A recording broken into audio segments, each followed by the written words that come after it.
हर रोज मऊ की धरती है, हर रोज हर कलाकार से आप लोग सुनते हैं वीर रस, करुण रस, हास्य रस गुरुजी।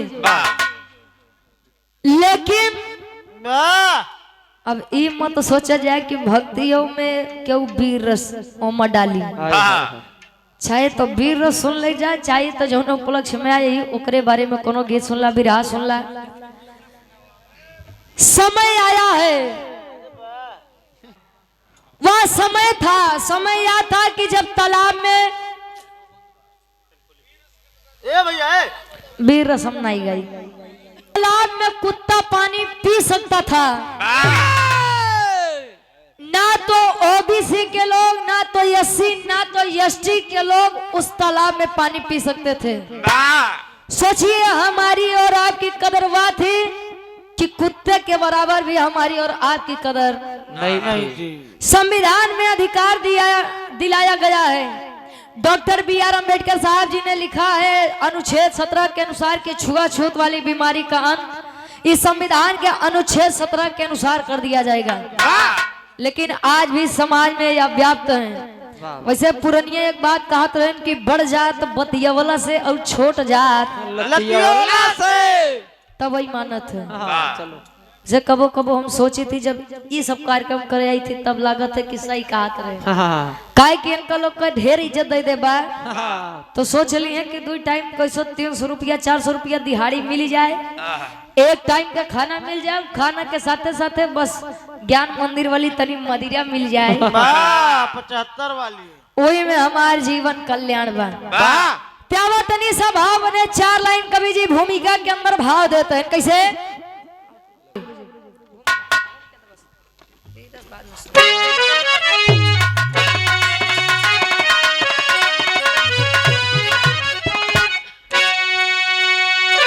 अब समरी यार राम रे,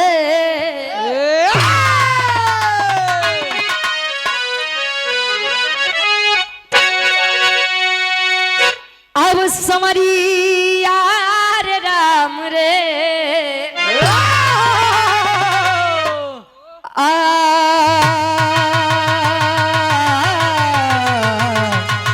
भोले बाबा जोगिया हो रहा।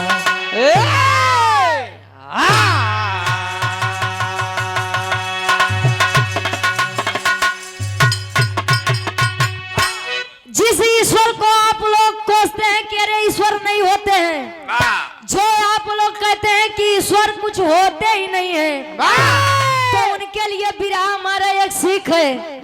मन में तोरे राम बा, बगल में तोरे छुरी बा, तो ईश्वर कहीं जा साले। जब तू अपने माई बाबू के नहीं होता तो हमार का होबा, जब माई बाबू के नहीं खुशी करता तो हमरे लगे कहाँ तू निस्वार्थ तू होबा। तो उस भक्त और भगवान के लिए कभी का लिखना है का,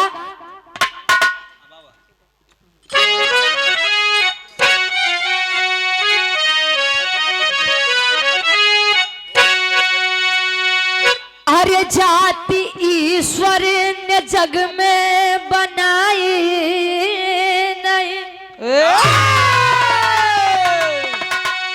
जाति मनुवादियों की यहाँ चाल है।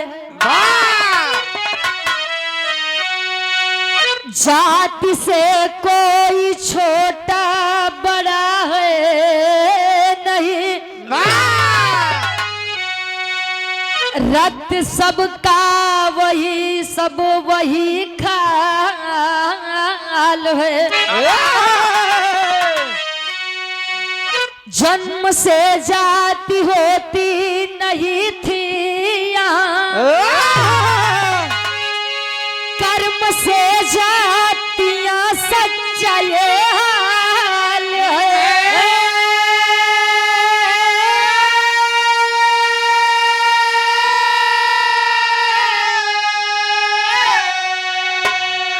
जन्म से श्रेष्ठ होता नहीं है कोई, कर्म गर्वित है करता मनुष्य छाल को।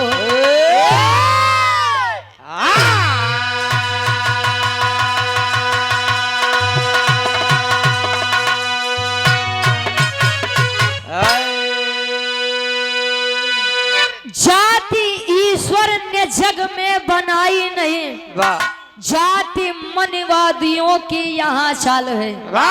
पहले के समय में जाति कामों के आधार पर बांट दी जाती थी। इसे लोग संत शिरोमणि गुरु जी को चमार शब्द कह के संबोधित करते हैं। तो मैं एक बात आप सभी को बता दूं, संसार में कोई भी व्यक्ति हो लेकिन वो चमार ही है। चमार इसलिए है क्योंकि चा से होता है चमड़ा, मां से होता है मांस और रा से होता है रक्त। इन तीनों के बगैर चाहे उच्च जाति के इंसान हो चाहे नीचे जाति के आदमी हो, किसी का भी संपूर्ण रूप से खाल नहीं तैयार बा।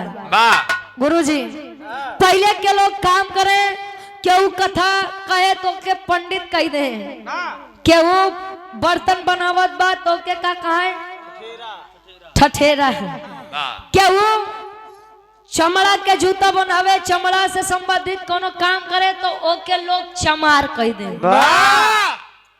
जो जातियां पहले कर्मों के आधार पर बांटी जाती थी वही आज जन्म के आधार पर बांट दी गई है।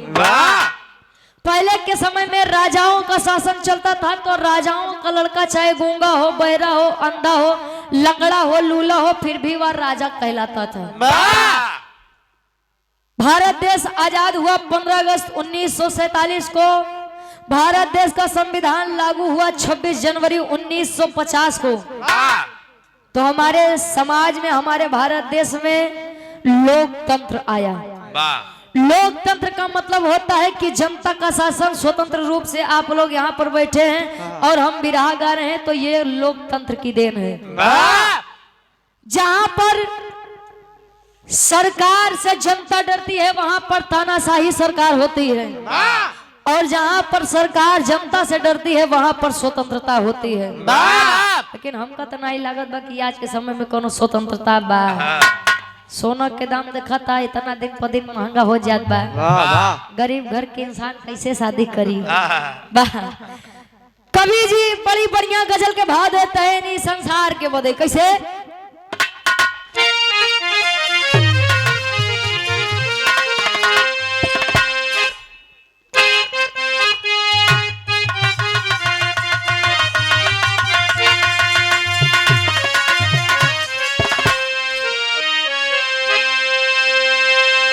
अरे जिंदगी में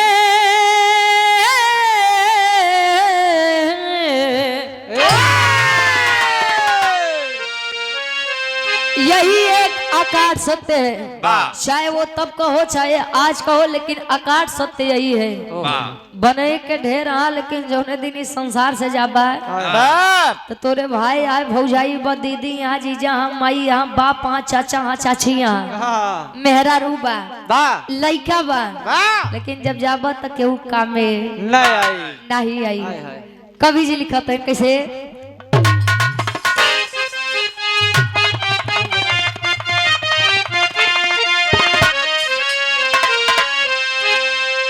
अरे जिंदगी में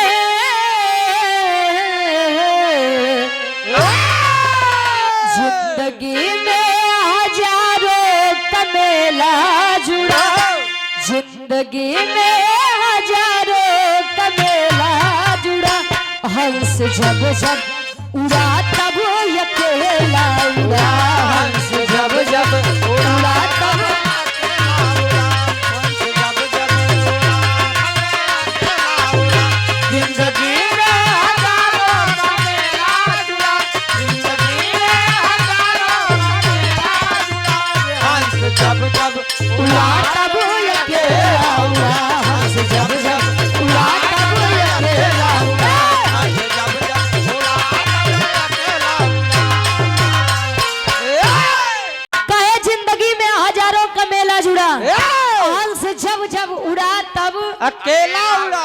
अकेला उड़ा।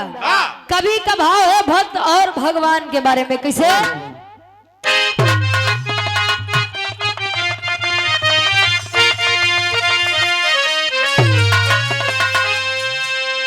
अरे भक्त परी जब भी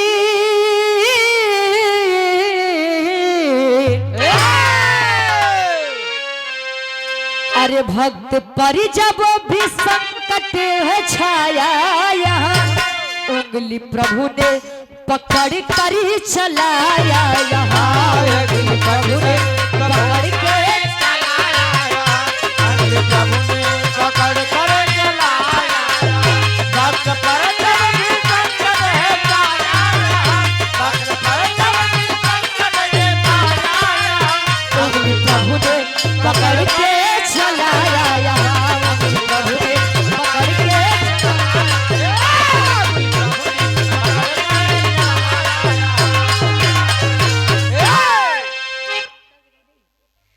कहे भक्त पर जब भी संकट छाया यहाँ, उंगली प्रभु ने पकड़ कर चलाए यहाँ।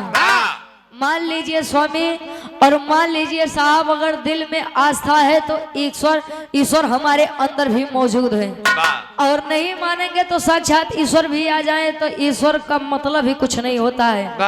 कहानी के तनी समझ ला, समझे के कहानी ही बा काशी के नगरी में संत शिरोमणि जी यानी संत रविदास जी को पाजन कर रहे हैं। अपन जवन हम बताए कि चमड़ा से संबंधित कार्यों को करने वालों को लोग चमार कह देते थे, और आज के समय में लोग चमार हो गए। गुरु जी आप लोगों को गर्व होना चाहिए कि आपके जाति में इतने बड़े बड़े महान वीर पुरुषों ने जन्म लिया। एक ऐसे इंसान, एक ऐसे व्यक्ति डॉक्टर B.R. अम्बेडकर साहब जी, जिनके संविधान को आज पूरा भारत देश मानता है। हम देखे थे तो कितना जने चमार हैं, तू अपने नाम के आगे केहू चंचल बन जात बा, तो केहू तो कुछ बन जात बा, तो केहू कुछ बन जात बा। अरे जवन जात बा तो उन्हें बतावा का शर्म बा। ए भैया, नीच जाति के हो करके ईश्वर को सुमिरन करना, ये बात ब्राह्मणों को नहीं पच रही थी। अब वही हमारे काकी दादी हरन से पूछा कि डॉक्टर B.R. अम्बेडकर साहब जी का जाना था, सावित्री बाई फुले का जाना था, लेकिन घरे में जवन ही पूजा पाठ करवावत थे सत्यनारायण भगवान का जाना था। हाँ हाँ जानी थी, दुर्दुरिया माई जाना था, हाँ वो जानी थी, लोग करबो करी थी।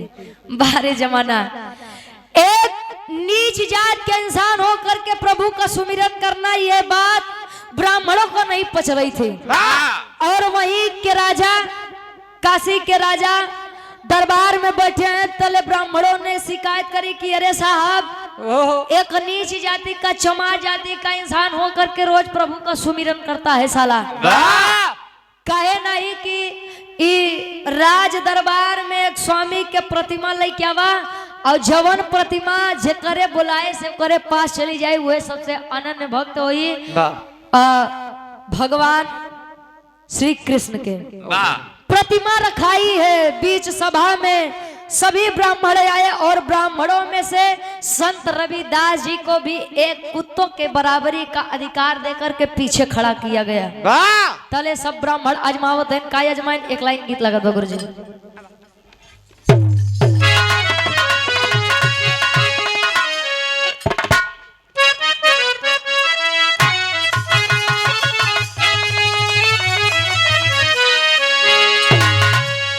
राजा काशी नरेश के दरवाजे पर श्री हरि यानी भगवान श्री कृष्ण की प्रतिमा रखी गई है।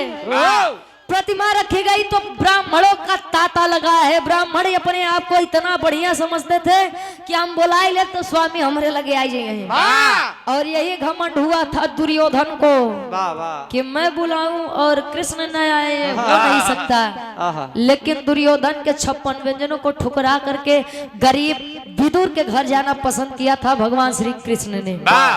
एक लाइन कवि जी लिखत है, भगवान कन्हैया गोकुल नगरी छोड़ के वृंदावन चला गए राय बदे, तले सारी गोपिकाएं भी राह में कह रही हैं, का कहें?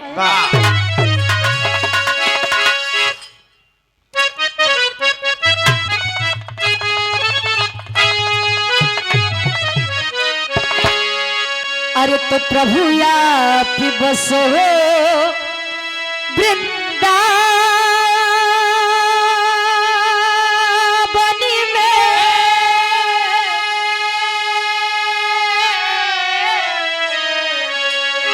कि प्रभु आप बसो वृंदावन में, मेरी उम्र बीत गई गोकुल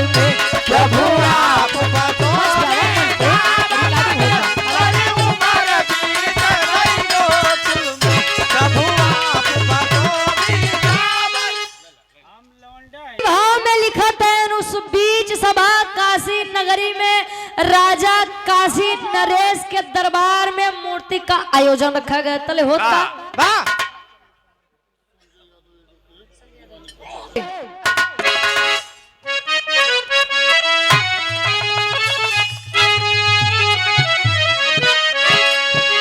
अरे काशी के है बाभन रट रामा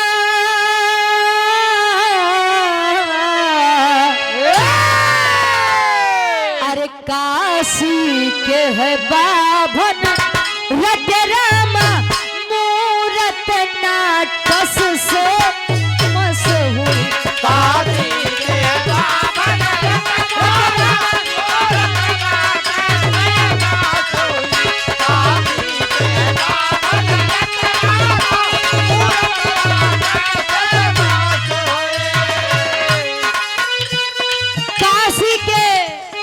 बाभन रटे रामा हरे राम हरे कृष्णा हरे राम हरे रामा हरे कृष्णा क्यों माला टेरत बा कन्हैया आवा लाज बचावा आ यार जपत है ना यार सोचते हैं कि अगर राजा साहब के सामने मूर्ति नहीं आए तो जान ला राजा बड़ी मार मारी। आवा स्वामी आवा आवा इज्जत बचावा स्वामी आवा आवा स्वामी। जब बीत गया है समय जावा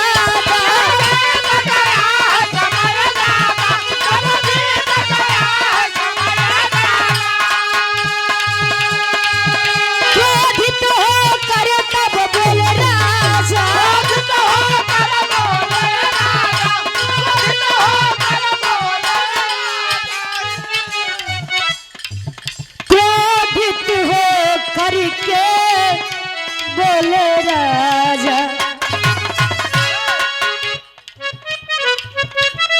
तब अब बंद करो अपना ड्रामा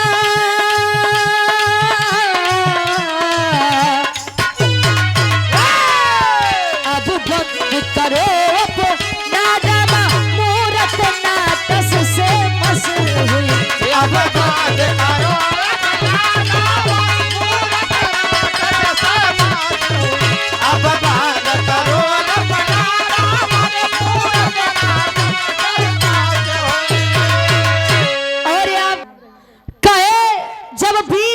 समय ज्यादा जितने ब्राह्मण वर्ग के लोग हैं सभी लोग स्वीकार रहे हैं स्वामी आ जाइए। तले काशी नरेश खड़े हो गए किए अरे पंडितों अरे मूर्खो अब बंद करो अपना ड्रामा। देखिए ये बात किसी जाति से संबंधित नहीं है, संबंधित यह है कि जो लोग अपने आप को विद्वान ब्राह्मण बताते हैं उनकी बात मैं कर रही हूँ। जेका यावत जावत कुछ नहीं लेकिन वो पोथी पत्थर लेके बैठ जाए तिलक लगाए ले तो समझा उनसे बड़ ब्राह्मण के हो नहीं करी तो उनके लिए यह बात है। कोई जन्म से और कोई माँ के कोख से ब्राह्मण चमार अहिर गडेरिया पासी धोबी दहीकार बनकर नहीं आता है। ये बात आप लोग जितनी जल्दी समझ जाए उतना ही अच्छा होगा। सबकी बारी खत्म, अब बारी आई है उस छोटे से नीच जाति जिनको लोग चमार शब्द से नवाजते थे। आप संत शिरोमणि गुरु रविदास गुरु जी की जब पारी आई उन्होंने बस इतना कहा स्वामी अर्जी हमारी है मर्जी आपकी है, चाहे तो आप अपने इस भक्ति की लाज बचा लीजिए और आप चाहे तो इस भरे दरबार में मेरी लाज इन लोगों के सामने कुचल दीजिए। तले इतनी बतिया सुन के होत का टेरी के भाव में कवि जी लिखत है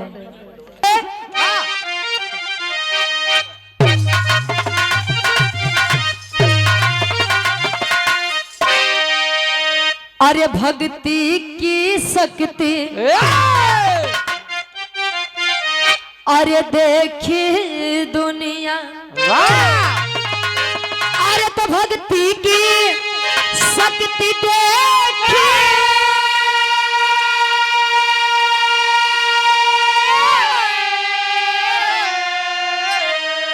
अरे तो भक्ति की शक्ति देखी दुनिया तो भक्त हंसकर सहते जग की सभी चुनौती।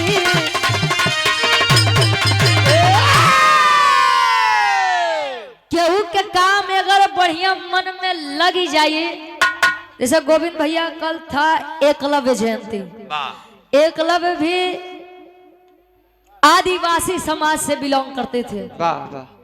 गुरु द्रोणाचार्य जी के पास गए थे शिक्षा दीक्षा लेने के लिए कि मैं इन बेजुबान जानवरों की रक्षा कर सकूं, मुझे इतनी ज्ञान दे दीजिए धनुष विद्या के बारे में। तो गुरु द्रोणाचार्य जी ने एक बात कहा कि मैं तुम जैसे अछूतों को शिक्षा और दीक्षा नहीं देता, मैं केवल क्षत्रिय वंश के लोगों को शिक्षा और दीक्षा दूंगा। उन्होंने बाहर लगन बाहर समय उन्होंने मूर्त बनाई और मूर्त बना करके शिक्षा और दीक्षा ग्रहण किया। और जब यह बात अर्जुन जी को पता चली तो बर्दाश्त नहीं हुआ, तो ले गुरु द्रोणाचार्य जी उनका एक अंगूठा मांग लिए, इसलिए क्योंकि वो नीच समाज का था, वो ऊपर ना उठ सके। तो ऐसे आज के समय में भी लोग हैं जो छोटी जात को आगे बढ़ता देख उनके कदमों को खींचने की कोशिश करते हैं। तेरी के भाव में कवि जी बताते हैं का मैं सबके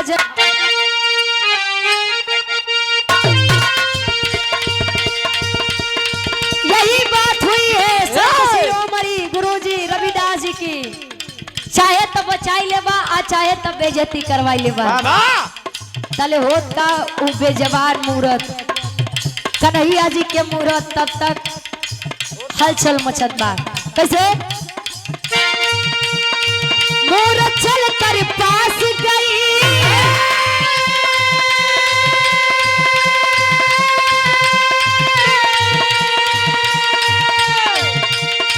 हुई सभा में जय जय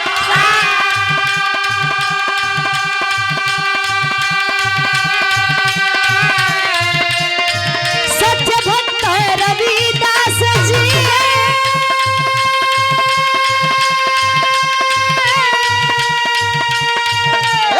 काशी में है किया सुई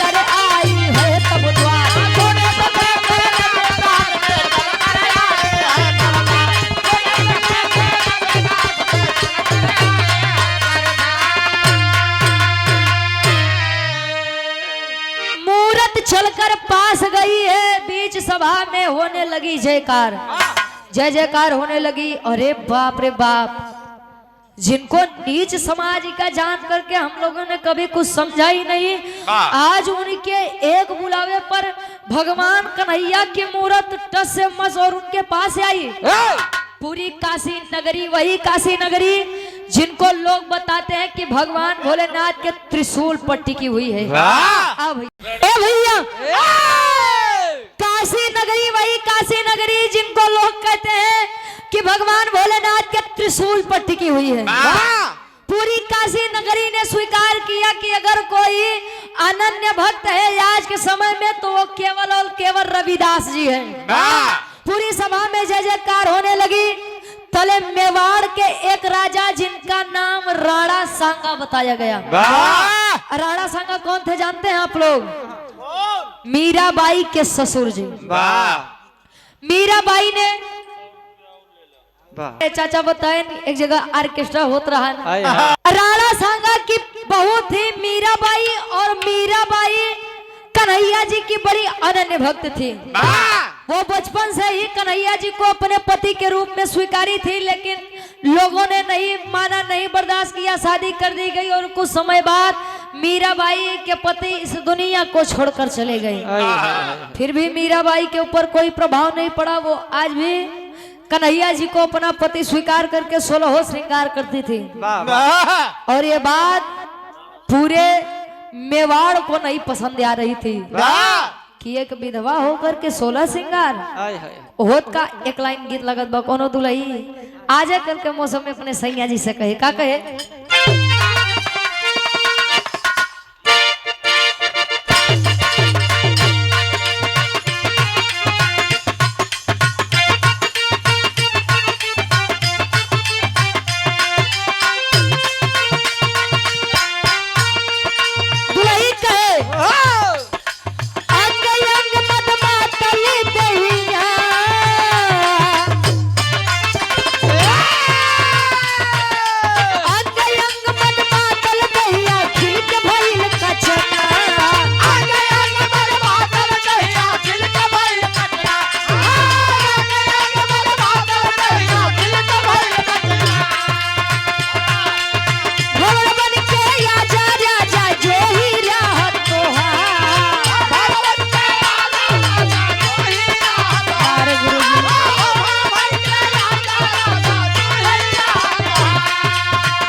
मीराबाई वह प्रेम दीवानी, हाय, कहीं हाय। एक राधा एक मीरा, दोनों ने श्याम को चाहा।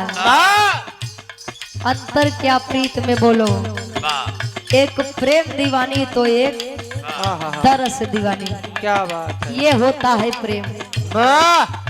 मीराबाई जब इतनी बात पता चली कि संत शिरोमणि गुरु रविदास जी को लोगों ने माना है कि कन्हैया के बहुत अनन्य भक्त हैं, कुल राज अपना सब कुछ न्योछावर करके चली हैं रविदास गुरु जी के शरणों में। ताले पहुंच के मीराबाई एक बात कहे, क्या कहे?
शिष्या हो बना शिष्या हो कर गुरु भक्त कृपा बना शिष्या हो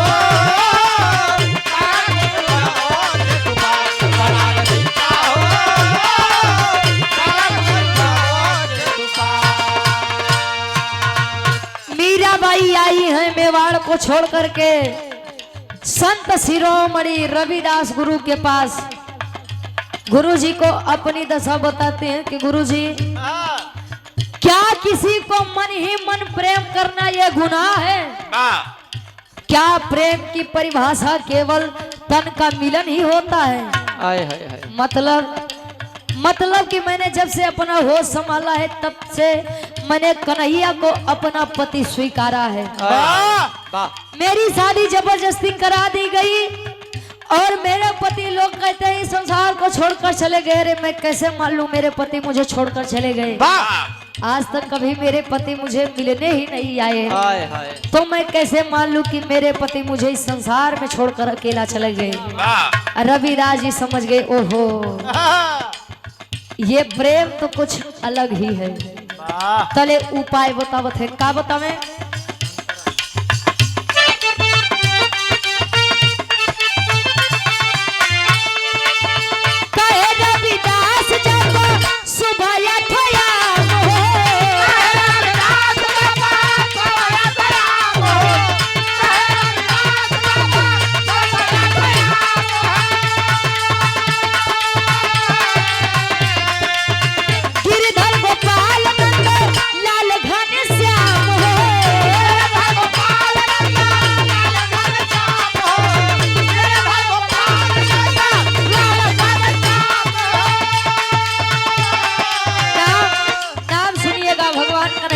कवि जी क्या क्या नाम बता रहे हैं?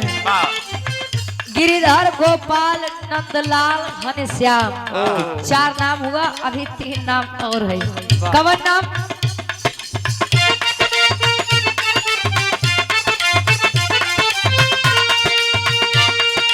नटनागर, नटखट, लीलाधर,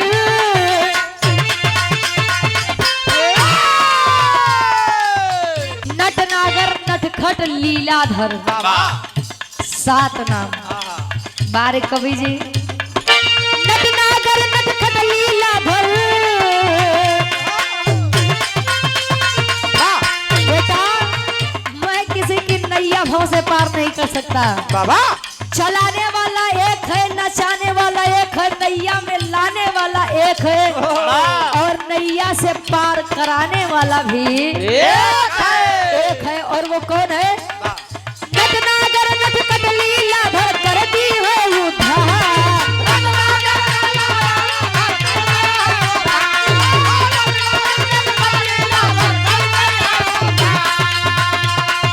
नटनागर नटखट लीला भर कर दी है उद्धार। बदल शिष्या हो, बदल शिष्या हो, गुरुवर करा तू बेड़ा पार। बदल शिष्या हो, कहे नटनागर नटखट लीलाधर कर दी है उद्धार। उन्हीं का नाम रटो, उन्हीं का जाप करो बेटा, नैया अपने आप भाव से पार हो जाएगी। ये मैं नहीं, अपना इतिहास कहता है कि किसी को सच्चे दिल से पुकारो तो वो आता जरूर है। लोग एक बात कहते हैं साहब कि जब कोई इंसान इस दुनिया से विदा हो जाता है, यानी संसार को छोड़कर चला जाता है, तो हमें सपने में दिखाई देता है। हाय हाय हाय। वो सपने में हमसे भेंट करने आता है, इसलिए क्योंकि हम उसे सच्चे दिल से मानते हैं और सच्चे दिल से याद करते हैं। और उठने पर सपना भी गायब और वो व्यक्ति भी गायब। इससे यह पता चलता है कि आज भी वह महान आत्मा हमारे आसपास भटक रही है। अरे भैया, मीराबाई रविदास जी की बातों को अमल कर रही है, अपने मेवाड़ नगरी राणा सांगा के दरवाजे फिर से लौटी हैं और उनके साथ प्रताड़ना हो रही है, उन्हें प्रताड़ित कर दिया जाता है। कोने कोने चीज से। आखिरी गीत बा और यूट्यूब पे ये गीत हमारी आवाज में बड़ा वायरल बा, बड़ा प्यार दुलारी आप लोग देखा कैसे।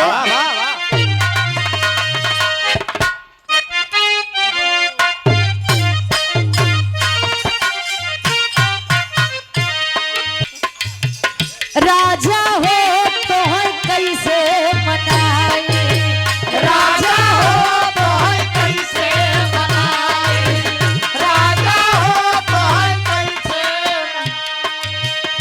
अरे रतियई में हमरे न लागयऊ गाई। दुल्हा हो आहो हो बात के अन्यथा मत ले जाएगी। आत्मा रूपी दुल्हन और परमात्मा रूपी दुल्हा के वर्णन बा। यहाँ केतनो दाढ़ी मोछ रखोबा, केतनो लंबा दाढ़ी मोछ रखोबा, उहाँ खातिर सबको दुल्हने यहाँ दुल्ही नहीं हो, दुल्हन सबका पिया एक। कौन वाली पिया? 75 वाली। अब एक जने खराब होता तो सब लोग तो ली। अच्छा नहीं पता बा तुमसे पूछला ए, वो पिया नहीं यार, पिया का मतलब परमेश्वर परमात्मा। अरे रतियई में हमरे न लागयऊ गाई, दुल्हा हो तो है कैसे मनाई, दुल्हा हो तो है कैसे मनाई, दुल्हा हो तो है कैसे मनाई। अरे रतिया में हमरे न लागयऊ गाई, राजा हो तो है कैसे मनाई, राजा हो तो है कैसे मनाई। कहे राजा हो तो है कैसे मनाई, रतिया में हमारे न लागे भाई। जले उस दूल्हा और दुल्हन का मिलन हो जाएगा गुरुजी, तब कोनो दुल्हा दुल्ही के जरूरत नहीं पड़ी। अबे तो केवल माया में भटकत है। आई माया इतनी तगड़ी बा, इतनी तगड़ी बा कि अब हम का बताई। झगड़ा तीने चीज बदे होत है, काहे के? जर जोरू जमीन। मतलब महाभारत पूरी मेहरारू बदे हो गया, रामायण मेहरारू बदे हो गया। आज के समय में तो हर घरे महाभारत बनी गए। वो तो 18 दिन में शांत हो गई रही, ये वाली तो हमका नहीं लगत पूरी जीवन शांत हुई। कवि जी भाव में लिखत है, मीराबाई के साथ हो रहा है उस मेवाड़ के सजनी तो राणा सांगा जी के दरवाजे पर हो तका।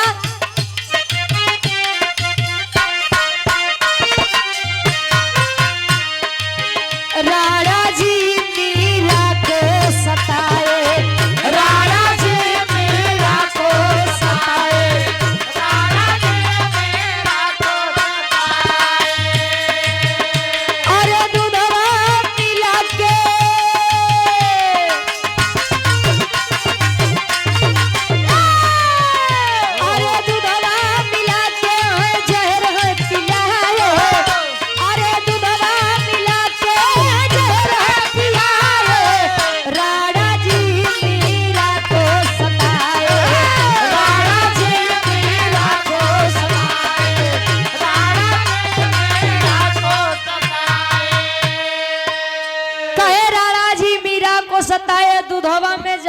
फेंक के पिलाए, कभी दूध में जहर मिला के पिला देते हैं, तो कहीं पुष्प के उस पहले के लोग एक छोटा से लेके चला तो को लोग अपने तरफ डोलची का है, छोट से राज टोकरी रहा है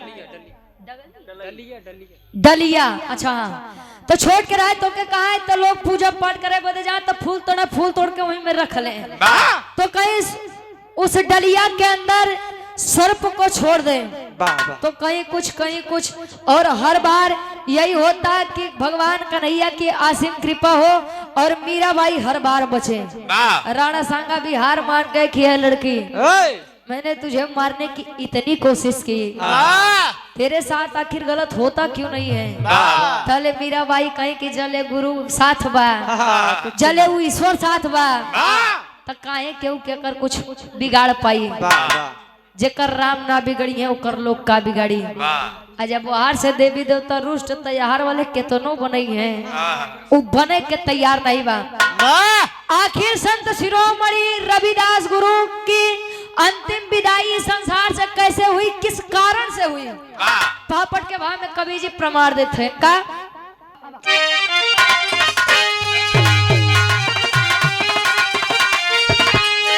अरे तो सुने रविदास ब्राह्मण के अब कथन मानव व्याकुल बा। अरे सुने रविदास ब्राह्मण के अब कथन मानव व्याकुल बा, लिए कटारी मार हृदय ते छाना मानव व्याकुल बा।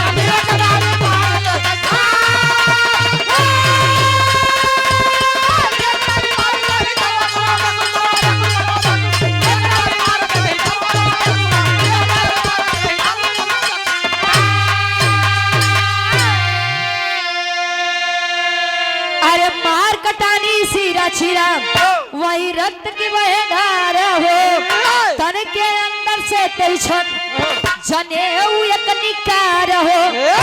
अरे गिर के जमीन पे तड़पे लागल तनवा मनवा व्याकुल बा। अरे त गिर के जमीन पे तड़पे लागल अब तनवा मनवा व्याकुल बा, तो लिए कटारी मार हृदय ते छनवा मनवा व्याकुल बा। आय हाय साहब, मीराबाई की यही बात तो संत शिरोमणि रविदास गुरु जी के लिए काल बन गई। जले गुरु साथ हुआ तले क्यों के कर का बिगाड़ी हो। मेवाड़ के दरवाजे पर बुलाया गया संत शिरोमणि रविदास जी को और उनसे कहा गया कि अगर तू इतना ही अनन्य भक्त है तो एक बात होता है कि पंडित जी लोग एक जनेऊ पहनते हैं, जनेऊ पहनते हैं इसलिए कि वो उनके पंडिताई के पक्का प्रमाण बा। काहे कि अगर काशी के लोगों ने तुझे बड़ा भक्त माना है तो बता तेरी जनेऊ कहाँ है। काहे जनेऊ हमारे पास भी है, अंग के सारे वस्त्र उतरवा दिए गए, कहाँ है जनेऊ जरा बताओ। जनेऊ तो सबके पास है, बस देखने का अपना अपना नजरिया होना चाहिए। मतलब है कि मेरा जनेऊ मेरे हृदय में है। देखना चाहते हो दिखाऊं मैं आपको। पूरी सभा लालहाइत है कि साला झूठ बोल रहा है, किसी के हृदय के अंदर जनेऊ होता है, मैं मान नहीं सकता हूँ।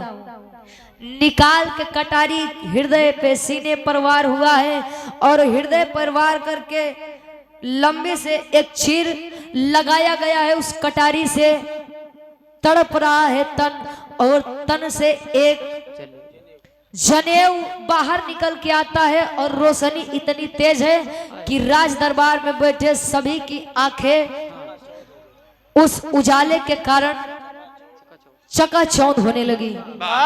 जनेऊ जब शरीर से बाहर निकला, अंत समय मीराबाई देख रही है कि मेरे गुरु के साथ इतना बड़ा दुर्व्यवहार, इसलिए क्योंकि वह एक नीच समाज से बिलोंग करते थे, इसीलिए क्योंकि उनकी जाति एक चमार थी, इसीलिए इस राज दरबार में उनकी जान ले उठी। बारे हमारा ये दोगला समाज कब सुधरेगा। जिन लोगों ने हमसे हमारे महान पुरुषों को छीन लिया, आज हम उनके गुलामी करते हैं, आगे पीछे टलते हैं। नहीं, अगर पंडित जी आए जाएंगे कथक कह दिए, अरे लड़किया तोरे घरे जन्म लेता, तू नाम नहीं रखा पाता, पंडित जी है तो नाम रखा दिए। बच्चा आपके घर में जन्म ले रहा है, आप उसके माता पिता हैं, क्या आपको नाम रखने का अधिकार नहीं है? पंडितन में जकर नाम हो रमा शंकर, रवि शंकर, दान बहादुर, श्याम बहादुर, यही नीच जाति में अगर नाम पड़ जाए तो केहू के नाम भगेलू, केहू के नाम घुरहू, केहू नाम मंगरू, केहू के नाम खेताऊ, ये नामकरण करते हैं वो लोग आकर के। और उन लोगों को भी आप वो लोग बुलाकर कहते हैं कि हमारे लइकवा के नामकरण कर दे। कब जागोगे साहब? तब जगबा, चले सब लेके चला जाएंगे तब जाग जाइए। बिरहा से अगर हमारे 10 लोग भी बैठे यहाँ पर जाग गए कि यार यहाँ पर एक बार जान ला, जवन होनी बा जवन लिखा बा कभो टारे टराए नहीं। बियाह पड़त तो लोग पतरा दिखावत थे, तनी पतरवा देख ले तो शुभ सही कपड़ी हमारे लइकवा के बियाह के। अजले मुसीबत आई तू पतरवा रोक ले का? नहीं रोकी। यहाँ पर हमारे समाज के लोग कहते हैं कि हम रोटी और बेटी का सौदा नहीं कर पाएंगे। और लोग दिखाते हैं अगर वो तिवारी है तो पाठक के घरे जात बा, पाठक है तो द्विवेदी घरे जात बा। वो लोग कहिए अगर समान बिरादरी बिया कह दे तो हम ले लोग के नहीं सहार आए हम बिया कर खोए। जैसे बताते हैं कि हर जाति में 7 जातियां पाई जाती है। जैसे हमारे अहिर खानदान में, हमारे अहिर बिरादरी में 7 जाति पाई जाती है। तो ग्वाल वंश के लइका बा गोत्र होकर ग्वाल रही तबे बिया होई, नहीं तो ना होई, गोहलिया खिया ना होई। बारे जमाना वो ग्वाल वंश के बा भक्तिया बात भैया बिया ना हो पाई, काहे बरे लड़के गोत्र नहीं मिलत बा बारे जमाना। और यही तड़पते हुए रविदास जी ने एक बात कहा था उन खोखले समाज से, उन धर्म के ठेकेदार वालों से। क्या कहा था? आखिरी भाव खड़ी के भाव में कवि जी लिखते हैं आपका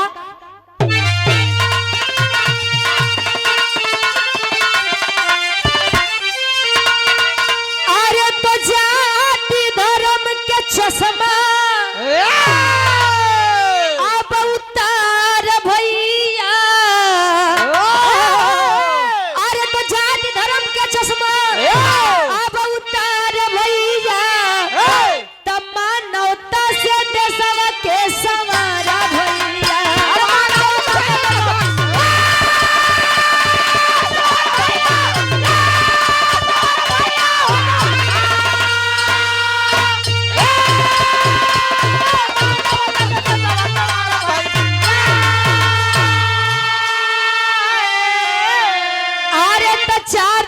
जिंदगी बा हंसी बोल के चला हो, घात करो ना केहू के संग में काटा नहीं गाला हो।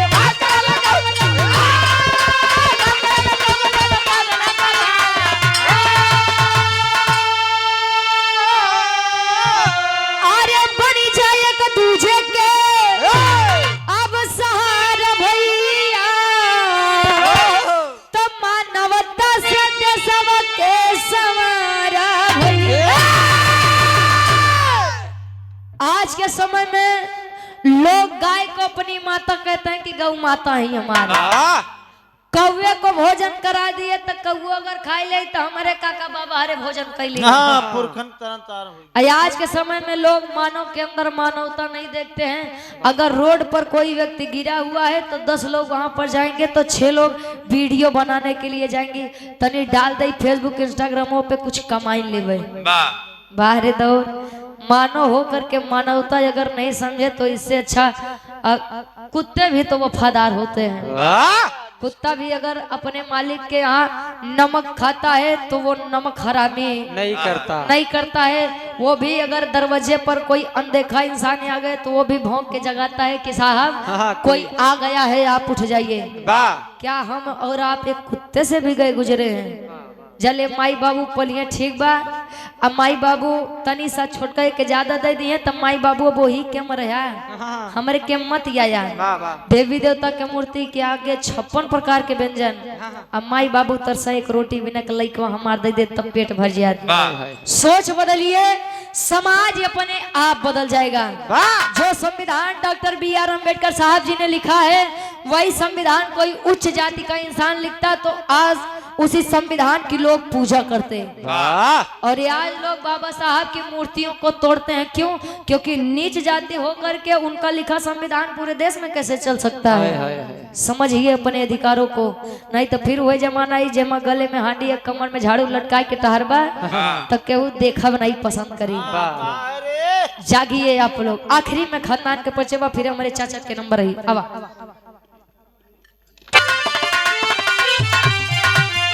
गुरु बिहारी गुरु गणेश गुरु रामलाल बर्बाद।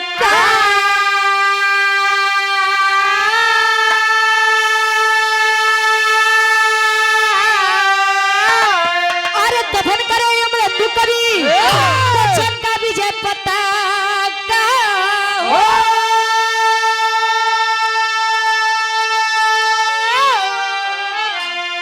अरे भक्ति की शक्ति देखी दुनिया यादव रुचि के मैहर वाली में अनुरूपी भक्ति की शक्ति देखी दुनिया।